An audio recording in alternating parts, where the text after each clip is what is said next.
When I come to tune your piano, the first thing I do is check and see where the pitch of the piano is.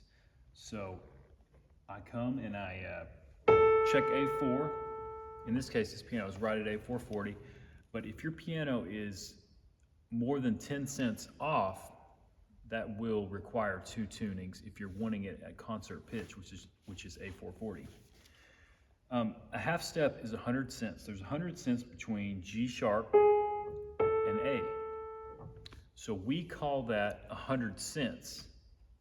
It's, think of it as your piano is 10% flat. If it's 10 cents flat or 10 cents sharp, it's 10% sharp. So that's quite a bit in the piano tuning world. So that will require two tunings if your piano is more than 10 cents flat. I'll demonstrate a little tuning here. I'll tune from A4 to A5. And when I tune, I try to move these tuning pins as little as I can. The less you can do, the better, because what you're looking for is stability. So the less you mess with the string and the tuning pin, the better. So the idea is just to pop the tuning pin barely and then manipulate it so that that pitch just holds right where it needs to be and the tension is set properly so that that tuning will really last as long as possible. So I'll demonstrate a little bit of the tuning.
Okay, so I'll just tune A4 to A5, and that's the temperament that TuneLab uses to create a stretched tuning.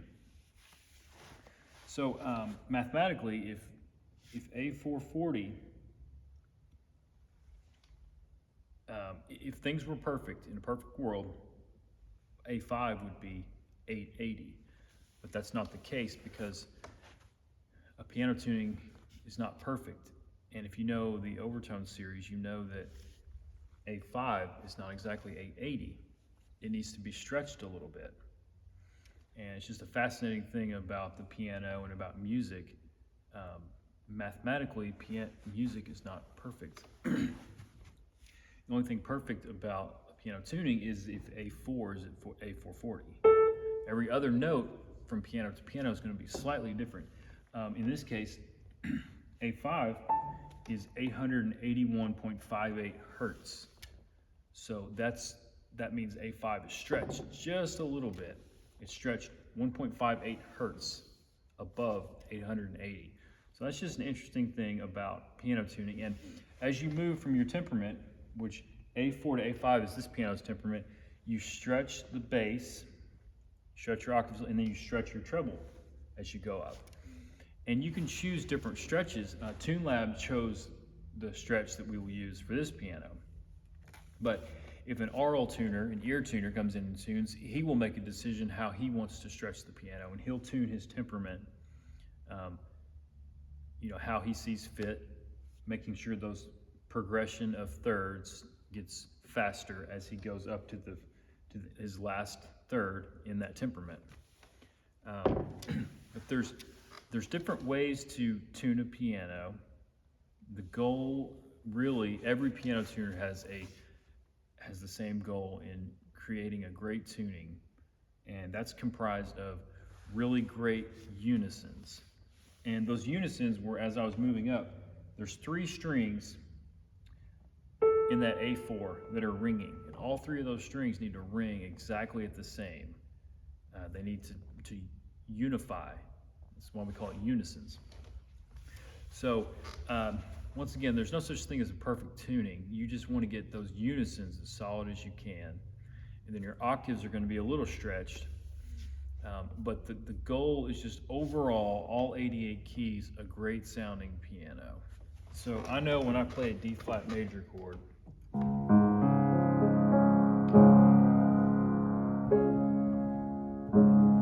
and of course I haven't tuned from A5 up, but I know if that chord